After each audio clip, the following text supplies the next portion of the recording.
નમસ્કાર મિત્રો, સ્વાગત છે આપ સર્વનું તમારી પોતાની યુટ્યુબ ચેનલ વિદ્યાશાળામાં. ધોરણ 5ના જે ગુજરાતી વિષયની જે પ્રશ્ન બેંક તારીખ 1/3/2025ના રોજ લેવાની છે તેમનું સંપૂર્ણ સોલ્યુશન આપણે આ વિડીયોની અંદર જોશું. જોઈએ આપણે ઓરિજિનલ પ્રશ્ન બેંકનું સોલ્યુશન. પ્રશ્ન કોઈ પણ એક વિભાગ પસંદ કરી તેને આધારે પ્રશ્નોના ઉત્તર લખો જેમના ગુણ 5. જોઈએ વિભાગ 1. નંબર 1, અભિષેક દત્ત ગાઈડ એટલે તો કે અભિષેક દત્ત માર્ગદર્શક. નંબર 2, દિગ્વિજયને જુરાસિક યુગમાં શા માટે જવાની ઈચ્છા હતી? જુરાસિક યુગમાં જઈ ડાયનોસર જોવા ઈચ્છતો હતો. નંબર 3, ટાઈમસર TS1નું પૂરું નામ ટાઈમ શટલ 1. નંબર 4, TSનો ઉપયોગ જણાવો. તે એક સમયમાંથી બીજા સમયમાં મુસાફરી કરવાનું વાહન હતું. નંબર 5, 2094ના વર્ષ પછીનું વર્ષ, તો ખાલી જગ્યા છે 2095. વિદ્યાર્થી મિત્રો, ધોરણ 5ની ઓરિજિનલ પ્રશ્ન બેંક સોલ્યુશન તારીખ 1/3/2025ના રોજ ગુજરાતી વિષયની સોલ્યુશનની PDF આપણે એપ્લિકેશન ઓશન કોચિંગ ક્લાસીસ પરથી મળી જશે અને વોટ્સઅપ નંબર પરથી મળી જશે. વિભાગ 2. નંબર 1, કાગડો અને કાબર કઈ રીતે અલગ પડે છે? તો કે કાબર ભલી અને ભોળી હતી પણ કાગડો બહુ પાકો હતો. નંબર 2, કાગડો લુહાર પાસે કેમ ગયો હશે? તો કાગડો લુહાર પાસે તેની ચાંચ થડાવવા ગયો. નંબર 3, મહેનત કરવાથી શું પરિણામ મળે? મહેનત કરવાથી સફળતા, આત્મવિશ્વાસ, સંતોષ અને સમાજમાં આદર મળે છે. નંબર 4, તમારા મતે કાબર મહેનત છે કે આળસુ તે લખો. કાબર મહેનતુ છે. નંબર 5, આખું વર્ષ એટલે વર્ષના કેટલા મહિના? આખું વર્ષ એટલે વર્ષના 12 મહિના. વિભાગ 3. નંબર 1, ધોળીબાઈના કુએ જન્મ લેનાર બાળકનું નામ શું છે? તો કે ઝવેરચંદ. નંબર 2, બાળ ઝવેરચંદ પહાડનું બાળક તરીકે શા માટે ઓળખાય છે? બાળ ઝવેરચંદ પહાડનું બાળક તરીકે ઓળખાય છે કારણ કે તેમનું બાળપણ ડુંગરાળ પ્રદેશમાં વીત્યું હતું. નંબર 3, ફકરામાંથી પર્વતનો સમાન અર્થ શોધો. પહાડો.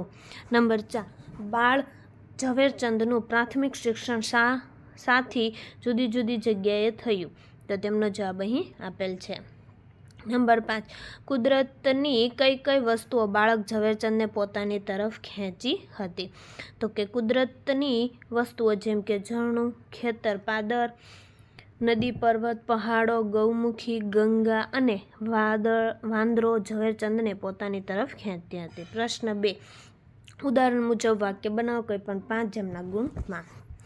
તો જોઈએ આપણે ઉદાહરણ પ્રમાણે. પહેલું વાક્ય, રામ બાળપણથી પરાક્રમી હતા. નંબર 2, તાડકા નામની રાક્ષસી હતી. નંબર 3, રામ કોઈ દિવસ બપોરે ઊંઘતા નહોતા. નંબર 4, ચકલીઓ સૂરજની સાથે સવારમાં કઈ બોલે? નંબર 5, ગિરનાર પાવાગઢ કરતાં ઊંચો છે.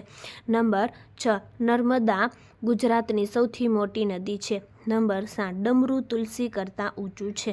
નંબર 8, ચોમાસામાં ધરતીએ લીલી સાડી પહેરી હોય તેવું લાગે છે. નંબર 9, બગીચામાં સુંદર લીલોતરી હતી. નંબર 10, એક મંદિર પાસે પૂજારી ઊભા હતા. નંબર 11, રાજા સુંદર સિંહાસન પર બિરાજ્યા હતા. નંબર 12, ડાયનોસોરના પગ વિશાળ વડના થડ જેટલા જાડા હતા. નંબર 13, રામ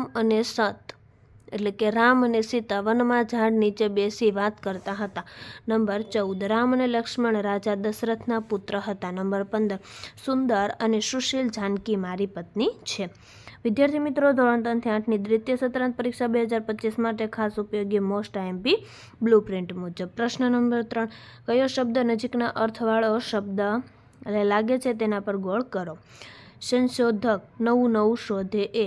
ભાગોળ ગામનું પાદર. મુસાફર યાત્રી. હરિયાળી લીલોતરી. પગદંડી પગથી ચાલીને જઈ શકાય તે રસ્તો. બેકાર કામ ન કરે તે. દેશ સ્વદેશ. અધિકાર હક કરનાર. કર્કશ કાગડા જેવો. સ્વરૂપવાન અતિ સુંદર. પરાક્રમી બહાદુરી. સહજ કુદરતી. અસુર રાક્ષસ. સેવક સેવા કરનાર. વ્રતધારી વ્રત પાળનારું. પ્રશ્ન 4, આપેલા શબ્દોનો ઉપયોગ કરી અર્થપૂર્ણ ફકરો બનાવો કોઈ પણ એક વિભાગ જેમના ગુણ 5. જોઈએ વિભાગ 1 અહીં આપેલો છે જેમાં તમે બનાવીને આપેલ છે ફકરો. ત્યારબાદ છે વિભાગ 2, ત્યારબાદ વિભાગ 3, ત્યાર પછી આગળ પ્રશ્ન નંબર 5, અધૂરી વાર્તા પૂર્ણ કરો. કોઈ પણ એક વિભાગ જેમના ગુણ 5. અહીં વિભાગને 1ની અંદર જે અધૂરી વાર્તા તમારે છે, તમારે આ રીતના તમારે તેને પૂર્ણ કરવાની છે, જે અહીં તમને આપેલ છે તેમનો જવાબ સાથે. ત્યાર પછી વિભાગ 2ની અંદર પણ વાર્તા છે, જેને તમારે પૂર્ણ કરવાની રહેશે.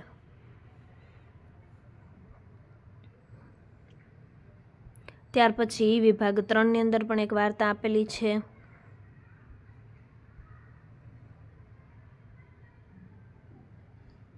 તો વિદ્યાર્થી મિત્રો, ફરી આપણે મળીશું જે બીજા વિષયના એકમ કસોટીના સંપૂર્ણ સોલ્યુશન સાથે.